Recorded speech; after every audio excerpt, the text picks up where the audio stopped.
مجید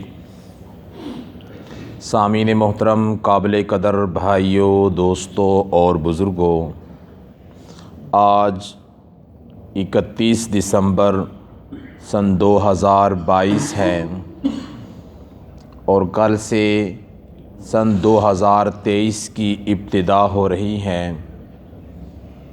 سال نو کے ابتدا میں انسان کو کیا کرنا چاہیے؟ شریعت مطہرہ مجھے اور آپ کو کیا حکم دیتی ہیں؟ یاد رکھیے، نبی اکرم صلی اللہ علیہ وسلم کی 63 سالہ زندگی اور اس میں سے 23 سالہ دور نبوت مجھ آپ کے لیے نمونہ حیات ہے۔ رسول اللہ صلی اللہ علیہ وسلم کی زندگی میں بھی نئے سال شروع ہوا کرتے تھے، سن عیسوی بھی، سن قمری بھی، لیکن رسول اللہ صلی اللہ علیہ وسلم نئے سال کی ابتدا میں کوئی نیا اقدام پیش نہیں کیا کرتے تھے، کوئی نئی بات یا کوئی نیا کلچر لوگوں کے سامنے نہیں لایا کرتے تھے، اس لیے کہ سال کا گزر جانا اس بات کی علامت نہیں ہے کہ آگے ہم نے بہت بڑا کوئی مارکہ طے کر لیا ہے، بلکہ یہ اس بات کی علامت ہے کہ میری اور آپ کی زندگیوں میں سے ایک سال اور کم ہو گیا ہے۔ میں اور آپ نہ چاہتے ہوئے بھی اپنی موت سے کچھ اور قریب ہو چکے ہیں۔ میں اور آپ نہ چاہتے ہوئے بھی ایک سال اپنی قبر کے اور قریب ہو چکے ہیں۔ یہ حقیقت ایسی ہے کہ جس کو میں اور آپ تسلیم نہ بھی کرے پھر بھی ہمیں تسلیم کرنا پڑتا ہے، ہمیں۔ رسول اللہ صلی اللہ علیہ وسلم سال کے شروع میں کیا کرتے تھے، شریعت ہمیں کیا کہتی ہے؟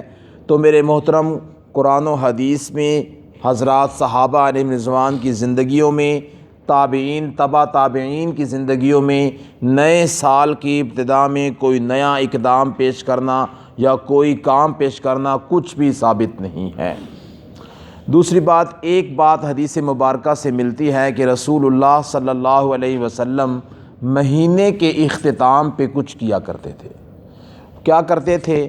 آپ صلی اللہ علیہ وسلم صحابہ علیہ رضوان کے سامنے اس کا اظہار بھی کر دیا کرتے تھے۔ وہ ایک کام یہ تھا کہ مہینہ ہمارا گزر گیا، جو کچھ اس میں کمیاں کوتاہیاں ہوگی اس سے اللہ تبارک و تعالیٰ کے ہاں توبہ استغفار۔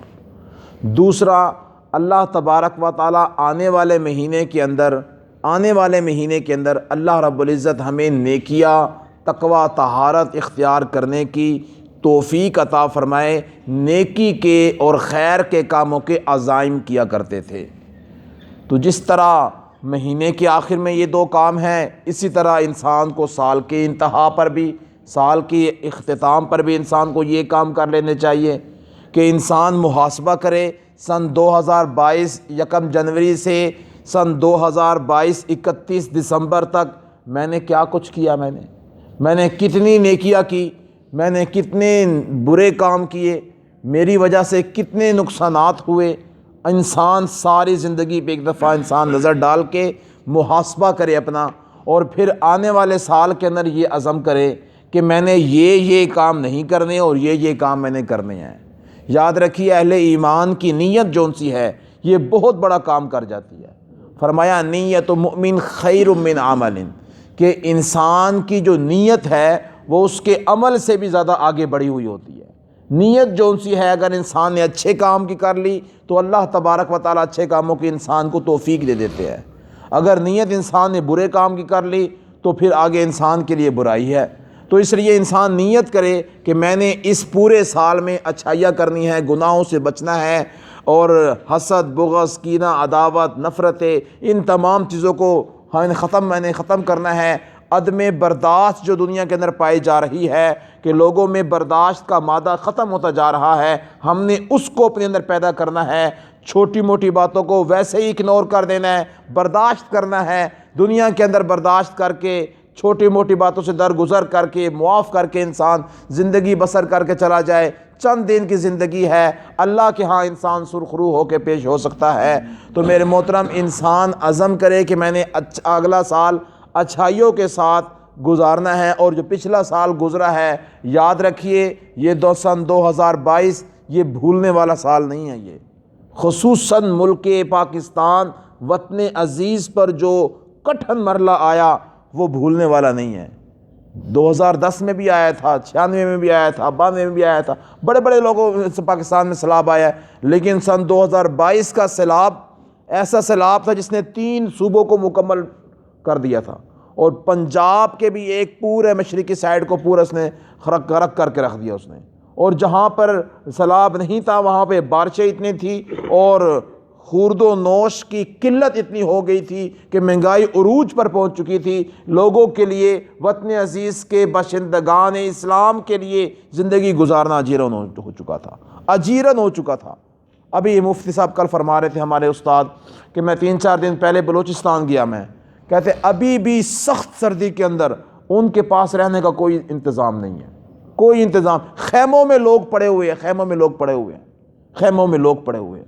ڈیرہ اسماعیل خان سارا ڈوب گیا تھا، کہتے وہاں پر ہم نے گئے، وہاں پر جو یہاں سے ہم نے پیسے اکٹھے کیے تھے اپنے مساجد وغیرہ سے، تقریباً 3 کروڑ کے قریب بن گئے تھے، وہاں پر ہم نے لوگوں کو دیے، لوگوں کو گھر بنے، کس چیز کے گھر بنے، لوگوں کے کانوں کے اور لوگوں کے تمبوؤں کے گھر بنے ہوئے، اور ابھی تک لوگ اس میں پڑے ہوئے ہیں۔ وہاں سے ہم کہتے ہیں بڑی گرانٹ آ رہی ہے باہر کے ملک سے، اربوں روپے آئے، کروڑوں روپے آئے، فلاں روپے آئے۔ بھائی وہ گرانٹیں جو سی آتی ہے وہ غریب تک کہاں پہنچتی ہے؟ وہ غریب تو اسی طرح ابھی تک موجود ہے، اس کا نہ گھر بنا، نہ اس کا در بنا، اس کے پاس تو کھانے کے لیے روٹی نہیں ہے، اس کے پاس تو پورا انتظام نہیں ہے۔ سب سے پہلے گرانٹیں آتی ہے، یہ بڑے بڑے حکمران، یہ سارے ادارے والے پہلے اپنا حصہ اس میں سے کاٹ کے الگ رکھتے ہیں کہ بھائی ہماری 50 کروڑ کی سڑکیں ضائع ہوئی ہے، 50 کروڑ نکال کے پہلے رکھ لیتے ہیں۔ ہمارے جناب 2 ارب روپے کے ہمارے کھمبے بجلی کا نظام ڈسٹرب ہوا ہے، ہم نے پہلے وہ رکھنے ہیں۔ اور غریب تک یار کہاں پہنچتا ہے پیسہ؟ جس کا گھر ٹوٹ گیا، جس کا گھر کے اندر سارا نظام خراب ہو گیا، تو انسان کیا کرتا ہے؟ تو میرے محترم یہ سال ایسا ہے کہ جو آیا ہے کس وجہ سے؟ گناہوں کی وجہ سے۔ رسول اللہ صلی اللہ علیہ وسلم سے عائشہ رضی اللہ تعالیٰ نے پوچھا تھا کہ یا رسول اللہ بتائیے یہ سیلاب اور زلزلے کیوں آتے ہیں؟ آپ صلی اللہ علیہ وسلم نے جواب میں فرمایا تھا جب فحاشی عریانی اور زنا عام ہو جائے۔ اور یاد رکھیے آج 31 دسمبر ہے، جب رات آتی ہے جسے نیو ایئر نائٹ کہتے ہیں، پاکستان کیا پوری دنیا کے اندر کتنی ماؤں بہنوں کی عزتیں پامال کر دی جاتی ہے، کتنا زنا ہوتا ہے، کتنا شراب چلتی ہے، کتنی اور کیسی رپورٹیں آتی ہیں۔ پچھلے سال آپ نے دیکھا نہیں کہ رپورٹیں آئی فلاں بندوں نے شراب تھی، شراب ٹھیک نہیں تھی، فلاں لوگوں نے کھائے پی اور وہیں پر وہ لوگ مر گئے۔ وہ زنا کرتے ہوئے کتنے بندے مر گئے، کتنی عورتوں کی عزتوں کے ساتھ پامال کر دیا گیا۔ یہ ساری کی ساری خبریں ہمارے وطن عزیز وطن پاکستان کے اندر کی ہے، اور بیرون ممالک میں تو یہ ساری چیزیں ہوتی ہے۔ تو میرے محترم میں اور آپ تو مسلمان ہیں، ہم نے تو نیو ایئر پہ ہم نے سب سے پہلا کام یہ کرنا ہے، ہم نے کفر کی اور یہود و نصارہ کی مخالفت کرنی ہے۔ آپ صلی اللہ علیہ وسلم نے فرمایا کہ جو جس کی مشابہت کرتا ہے انہی میں سے وہ اٹھایا جائے گا روز قیامت۔ آج میں اور آپ یہود کی، نصارہ کی، کفر کی، ان کی ہم اتباع کر کے مشابہت کر کے اپنے آپ کا شمار کس کے ساتھ کروانا چاہتے ہیں؟ ہم رسول اللہ صلی اللہ علیہ وسلم کی اتباع کریں تاکہ روز قیامت حضور کے ساتھ اٹھے، ہم حضور کی امت میں اٹھے، نہ کہ ہم ان کے ساتھ اٹھے کہ جن کے پاس نہ کھانا حلال کا ہے، نہ پینا حلال کا ہے، نہ لباس ان کا ٹھیک ہے، نہ کردار ان کا ٹھیک ہے، نہ گفتار ان کی ٹھیک ہے، نہ کریکٹر ان کا ٹھیک ہے، ان کے ہر جگہ پہ سود ہے، ہر جگہ پہ رشوت ہے، ہر جگہ پہ ظلم ہے، زیادتیاں ہیں۔ تو یہ سارا گندا نظام جو سا ہے اس کو چھوڑ کر اسلام اور دین اسلام اور شریعت مطہرہ کے انسان کو پاکیزہ نظام کی طرف آنا چاہیے۔ اب لوگ کہتے ہیں کہ جناب نیو ایئر نائٹ منانے میں فرق کیا ہے؟ تو میرے بھائی بات یہ ہے کہ منانا اور ہوتا ہے اور اس کو جو ان سے منانے کا طریقہ اختیار کرنا یہ اور ہوتا ہے۔ وہ آپ کہتے ہیں مجھے مبارک ہو، بھائی آپ کو نیا سال مبارک ہو، اس میں کوئی حرج نہیں ہے، اس میں کوئی۔ اور بعض لوگ اتنے دقیانوس ہوتے ہیں جب ان کو کہا جائے بھائی 1 جنوری آ گیا آپ کو نیا سال مبارک ہو، اور نیا سال مبارک کہنے میں کوئی حرج نہیں ہے کوئی۔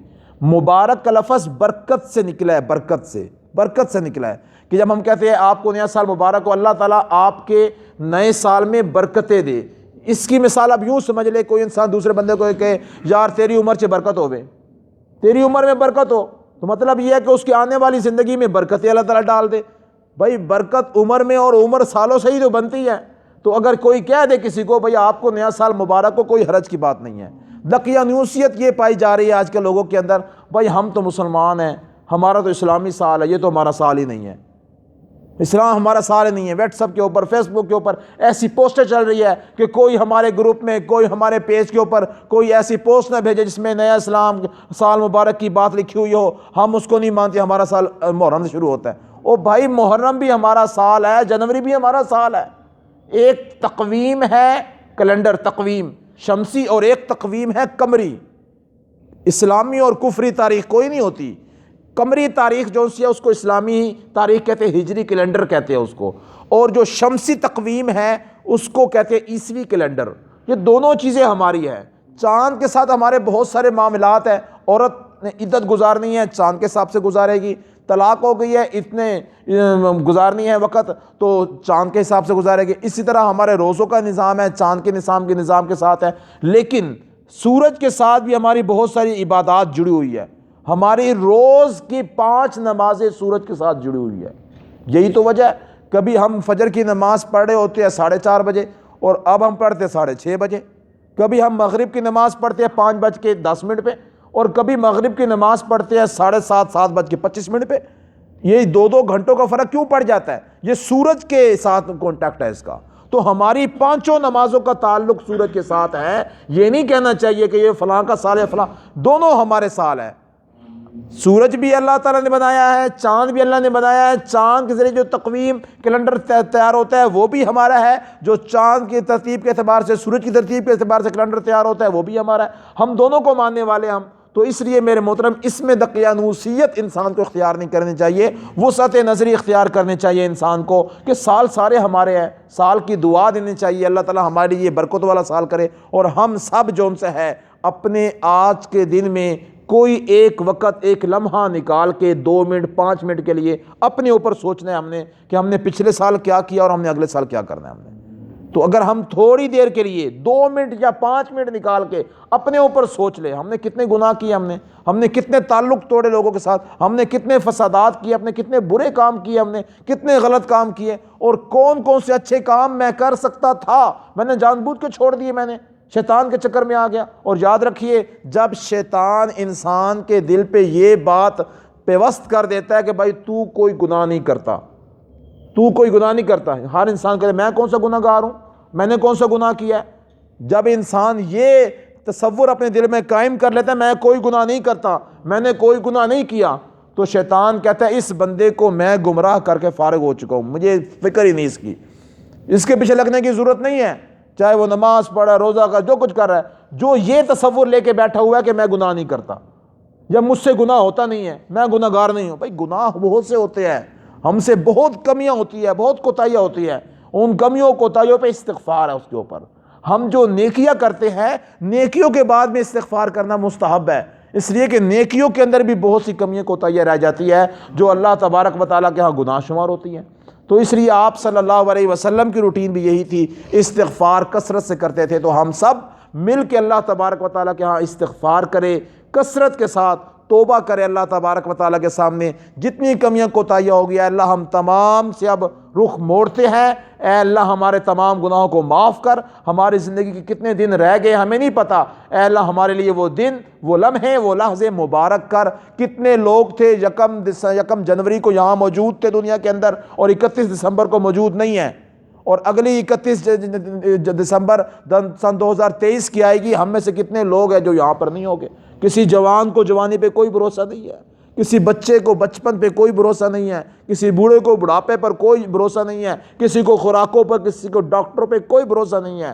اگر ہمیں بھروسہ ہی ہے جا کے قبرستان میں دیکھے، 1 سال کے بچے سے 70 سال کے بوڑھے تک ہر انسان کی قبر بنی ہوئی ہے، اور وہ قبر چیخ چیخ کے مجھے اور آپ کو پکار رہی ہے کہ اے نوجوان 15 سالہ، اے 25 سالہ نوجوان، اے 35 سالہ نوجوان، اے 50 سال کے انسان، اے 60 سال کے انسان، تمہیں ایک چیز کی خبر دی جا رہی ہے۔ ہم بھی یہی کچھ سوچا کرتے جو کچھ تم سوچ رہے ہو، جو کچھ تم سوچتے تھے، ابھی بڑی زندگی پڑی ہے، ابھی بڑی زندگی پڑی ہے۔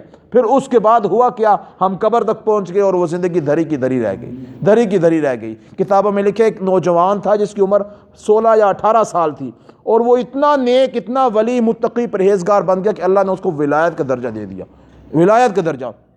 اب شیطان نے اس کو کہا، کتابوں میں لکھا ہے شیطان نے کہا میں اس کو کس طرح ورغلانے کی کوشش کروں، کس طرح ورغلاؤں اس کو میں، تو شیطان نے ایک بات دل میں آ کے ڈال دی، ایک بات، وہ نماز پابندی کے ساتھ پڑھ رہا تھا، سارے کام کر رہا تھا، ایک بات ڈال دی کہ ابھی بڑی زندگی پڑی ہے، ابھی بڑی زندگی پڑی ہے۔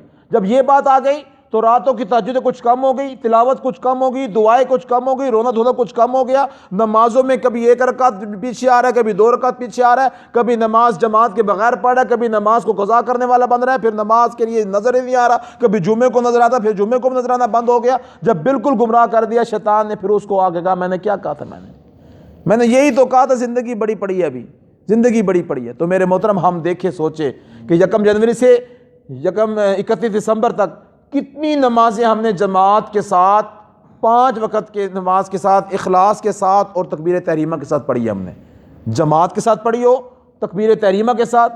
ہم میں سے کتنے لوگ ہیں جنہوں نے پورا سال نماز اس طرح پڑھی ہے کہ 5 نمازیں تکبیر اولیٰ کے ساتھ، 5 نمازیں جماعت کے ساتھ پڑھی ہو، تو ہم میں سے کتنی کمیاں کوتاہیاں نظر آئے گی ہماری، یہ ہماری کمیاں کوتاہی ہے۔ ہم عزم کریں آنے والے پورے سال میں ہم ایک نماز جماعت کے ساتھ پوری اور ایک تکبیر تحریمہ کے ساتھ، ہم تکبیر اولیٰ کے ساتھ پڑھیں گے ہم نمازوں کو، تو اس کا عزم کریں انسان۔